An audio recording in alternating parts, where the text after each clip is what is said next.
well, sir. Excellent. Good afternoon, and welcome to the Norfolk Board of Selectmen's meeting we are on Wednesday, I believe, December 5th. My name is Jim Lehan. To my right is Mr. Palumbo. To my left is Mr. Calcutt. We have Betsy sitting in today for Sue, and we have our assessor, John. Welcome. Thank you. The purpose of this meeting, we have 3 agenda items. One is to review the tax hearing. Our only role in this is to vote either a split or a standard rate, but the presentation will be very informative, I'm sure. Very brief discussion regarding a request from Norfolk TV, and a very brief discussion which can be tabled or discussed, just a question on the new policy we've established for communication. Other than that, I want to remind everybody that this meeting is being both audio and video taped and is available either through Verizon or Comcast, whichever cable system you may have, in compliance with the Massachusetts open meeting laws. So, gentlemen, did I miss anything? I think we're good. It's a pledge of allegiance. You cannot miss that. Please join me in a pledge of allegiance. Thank you, sir. I pledge allegiance to the flag of the United States of America and to the republic for which it stands, one nation, under God, indivisible, with liberty and justice for all. Thank you. John, the meeting is yours. Okay. Well, thank you to the Board of Selectmen for inviting me this evening, and to the citizens of Norfolk who may be watching with us tonight. The purpose for tonight's presentation is to provide information to the Board of Selectmen to determine what shall be a single tax rate for all classes of property within the town for fiscal year 2019. For fiscal year 2019, some of the important dates that we want to keep in mind during this hearing. This is the timing per the Department of Revenue regulations. All the values are based on January 1st of 2018. And it includes sales during calendar year of 2017. And the value for our new growth is as of June 30th, 2018.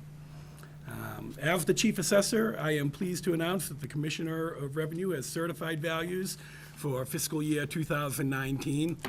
This was an interim year for Norfolk, meaning the property data was analyzed and adjusted as warranted per the real estate market in calendar year 2017.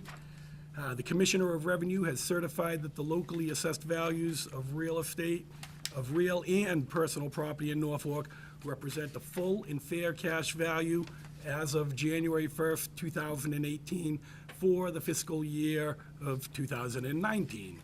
Values were approved by the Department of Revenue on November 13th, 2018. The board will recall that in fiscal year 2016 was our triennial certification year. Historically, this has been followed by 2 interim year adjustments, which would have included fiscal year 17 and fiscal year 18. Last year, with the approval of the Municipal Modernization Act, the certification years are every 5 years now instead of every 3 years. So our next full revaluation will occur in fiscal year 2021. Under Massachusetts general law, Section 40, Chapter 40, Section 56, a classification hearing allows the community to have different tax rates for different classes of property and allows the Board of Selectmen to make the decision as whether or not to shift the tax burden from one class of property to another. The statute provides a maximum allowable portion of the tax levy to be borne by the commercial, industrial, and personal property classes.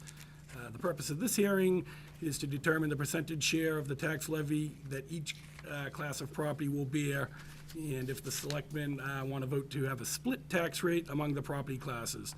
Historically, typically and historically in Norfolk, we have always had a single tax rate. Just due to the limited amount of commercial that we do have in this town, it would be an unfair burden to place a higher percentage on the commercial industrial properties. Once the vote is taken, I will ask the board to sign an LA5 form. They've changed that. In years past, you would physically sign a piece of paper, which we would scan. You'll have to hop in front of a desktop. I believe Todd has you set up in there just to click on a little box that will act as a signature and suffice for that. So after the hearing's done, we could take care of that almost immediately.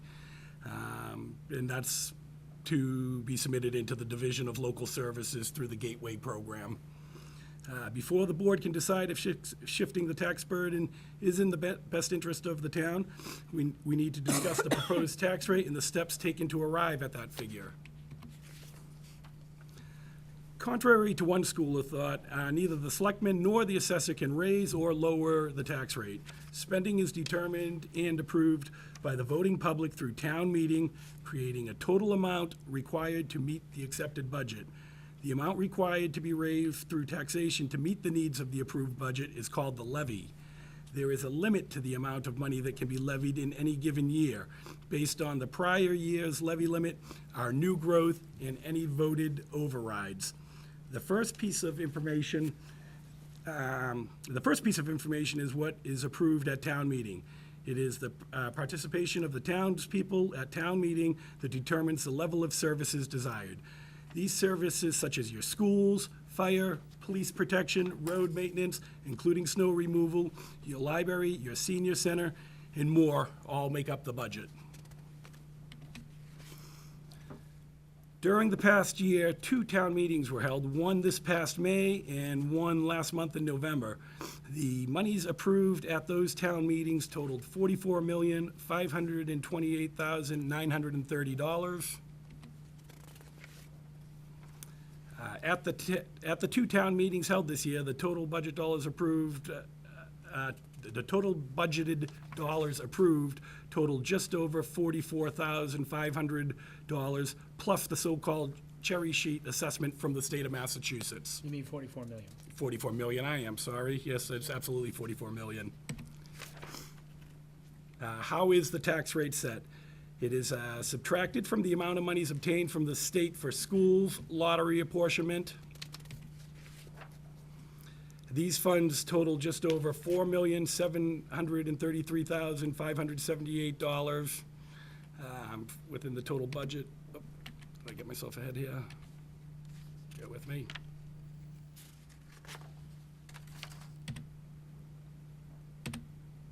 There we go.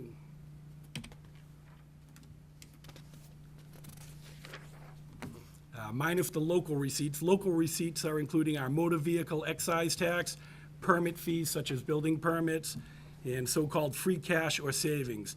The other sums not spent in a prior year are also subtracted from the total budget.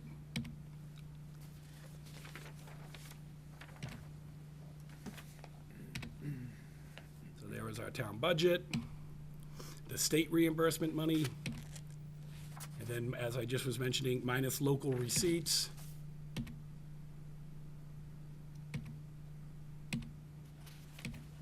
There are our local receipts, over $7 million. And that leaves us with a tax levy of $32,809,540. So the next question is, how are the assessments determined? There are over 4,000 properties in town with over 100 distinct components that make up the assessed value. In order to keep this data as fresh and accurate as possible, the assessor's office team reviews property sales. There were over 206 arm's length transactions for 2017. We compile and evaluate income and expense information using form of lists for commercial properties, complete detailed inspection of improved properties, including building permits, and that can be upwards of 800 per year. Review and inspect the outcome of completed building permits, where there were over 300 building permits this past year, and update and evaluate construction cost trends to maintain our computer-assisted assessment. We map the sales on our assessor's map to ensure we're aware of any trends in any neighborhoods. We then submit the data to the Department of Revenue for their review. State law also requires that our assessments fall between 90 and 110% of fair market value. Very simply speaking, if a home similar to yours sold in 2017 for between $450,000 and $500,000, then your assessment should fall somewhere within that range. If you bought your property in 2017, your assessment should be somewhere close to your purchase price. How are the assessments determined? This is a DOR form. It's called the LA-13, and on the far left-hand side in the green are each of our property classifications. So 101s are single families, 102s are condos, and beside each of those is the total value of each of those. On the bottom right-hand side, just above the last green box, is the total value of all the real estate in the town of Norfolk. So it's $1,793,851,215. All real estate and personal property values are summarized on the assessment classification report that we're looking at, and the total assessed value is reflected. The calculation of the tax rate is then just a mathematical equation of dividing the total amount required for the level by the total assessed value of all taxable property in Norfolk. So very simply, it's the total assessed value with the actual levy divided by the total assessed value multiplied by 1,000, and that would give us a single tax rate of $18.29, which is down this year from $18.62 last year for a tax rate of $18.29. And that's where we are sitting right now for this year at the $18.29. Can you tell me what the percentage increase was in values of our homes in town? Sure, the condos were up about 5%. They were the biggest jump in value, and that's because of all the sales that happened down at Boyd Crossing. They are our most expensive condos. And the single-family homes have increased about 3.4%. Thus causing the tax rate to go down. Yeah, so values go up, tax rate goes down, values go down, tax rate goes up. Where have we heard that before? Every year on that. And I'm just curious, what, in your property type designation, I knew 101, 102, what is 104 and 105? 104 is 2 families, 105s are 3 families. I can go back to that screen. Okay. Gentlemen, questions? Yeah, I mean, I think the data, John, I mean, it reinforces the point in terms of the number of parcels here of commercial status. So, you know, in the past, you know, the way I felt is that we don't want to create a disincentive for any commercial enterprise that might otherwise look to establish. And that's itself exactly here. the thought on it. If we did have a split tax rate, it could discourage new commercial enterprises from coming into town and possibly make any existing ones decide to pack up and leave, because why would they? You know, it would be much more of a burden than if it was a town that had a heavy commercial presence. Mm-hmm. It would really put a lot of burden on our commercial and industrial properties. Am I correct in saying that we've never gone that route before, correct? We have never gone that route before. Okay. Historically, it's always been a single tax rate in Norfolk. I mean, we're still about 94% residential tax base, Yes. if my numbers are correct. Yeah, right in that neighborhood, correct. I guess the only other thing would be do we want to accept the $18.29 as our fiscal year 19 tax rate that will be applied to our actual tax bills that go out at the end of the month? Do I have a motion? So moved. Second. Any discussion? All in favor? Aye. Do I have a motion for a single tax rate? So moved. Second? Discussion? All in favor? Aye. Sounds like we have a $18.29 tax rate. John, thank you for all you've done for the town. Yeah, thank you, I appreciate Wish it. you the very best in your new venture in Westwood. Excellent, thank you. We will miss you. Yep. Maybe take a second and introduce your new assistant. Yeah, sure. We have Chris Minchell here. She is our assistant assessor.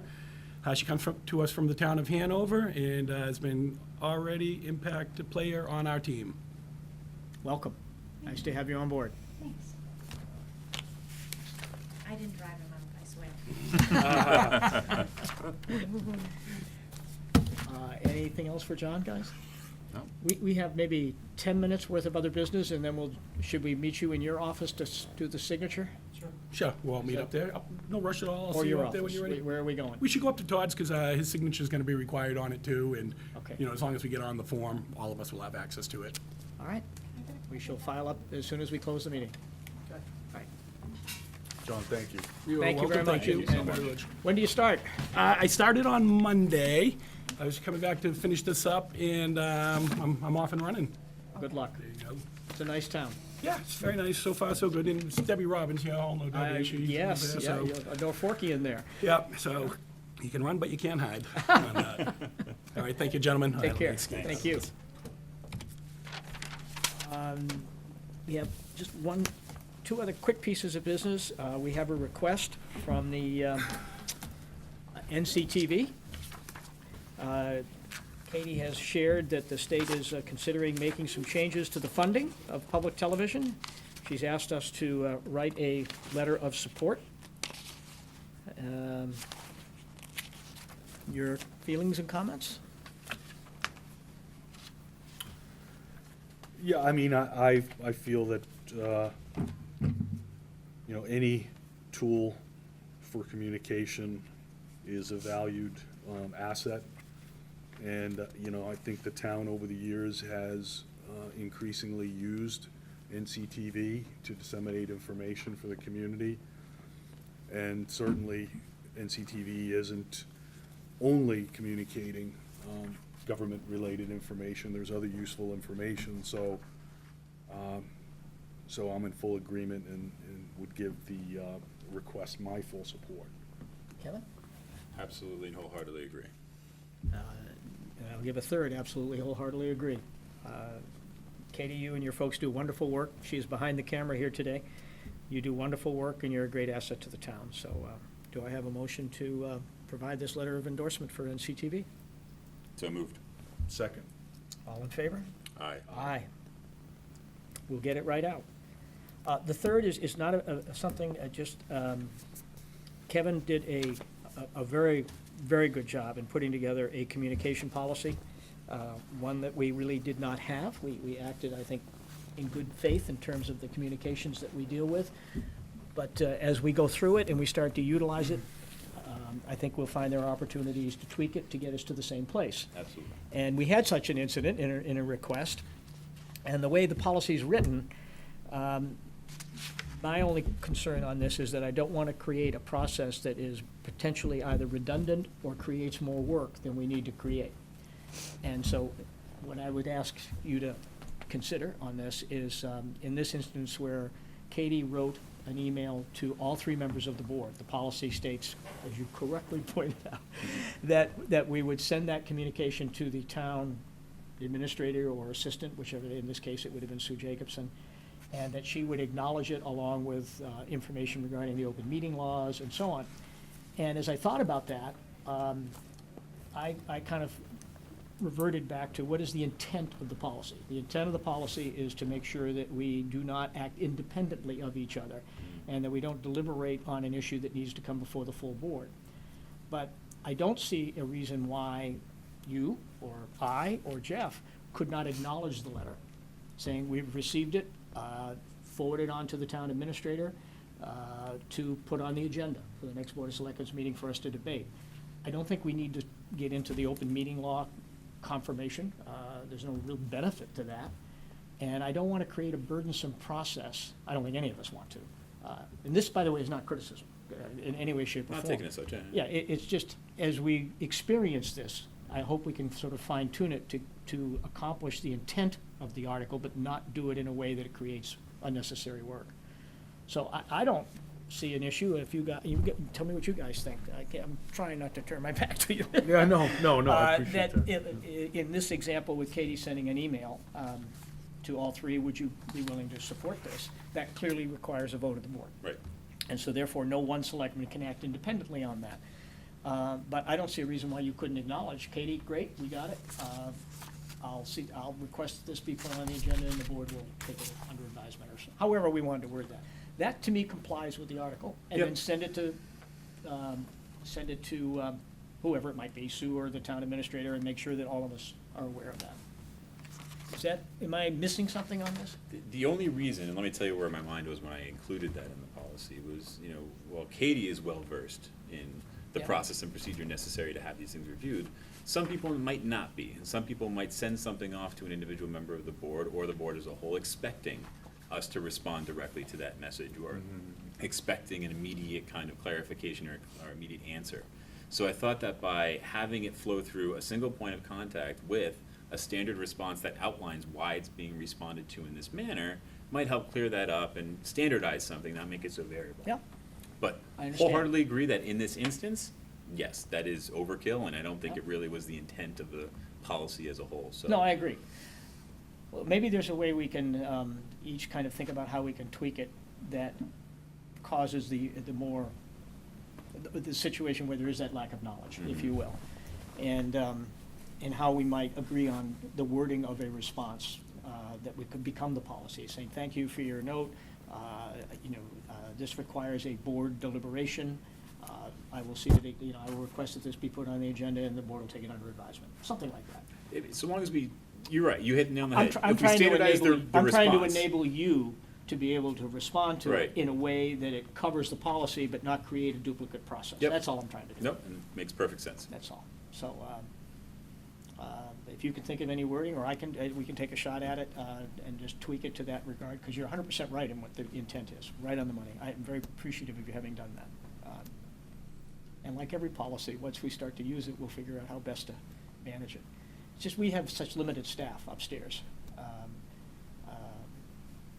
And there's this good, bad, or indifferent. I think there is this expectation that if you don't respond to an email within 7 minutes, they want to know what's wrong. 7 seconds, Yeah. actually, Oh, is is what it it is 7 now. seconds? 7 Oh, is seconds, it yeah. that quick now? Well, I'm a little behind, I guess. I can't get my fingers to work that quickly. So anyway, so in principle, we're all in agreement on this then? Absolutely. Okay, we'll tweak it and figure out how we can make it work.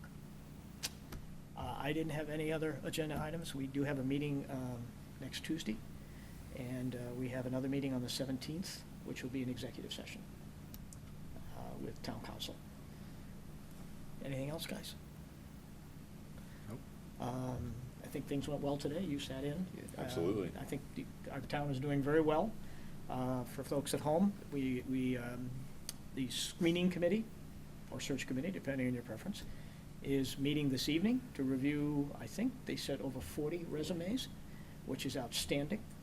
And they will decide amongst them through a very formal process who they want to interview. That's entirely up to them, entirely up to their discretion.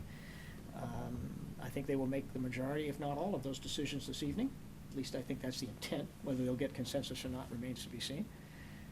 They will interview that group of whatever number of candidates they choose to be appropriate, and then they will bring no less than 3, and however many they want, forward to us for final interviews. The final interviews will be on television. They will be live and public. Interviews prior to that are privileged. They are not public. So we're off to a good start. Mhm. We're on time, which is really good news. So, and the department heads are doing what they've always done. They're just terrific. So all is well. Beautiful. It is beautiful. Anything, guys? All right. Covered it. Do I have a motion to adjourn? So moved. Second? All in favor? Aye. Thank you for briefly joining us, and we will see you next Tuesday. And Katie, thank you.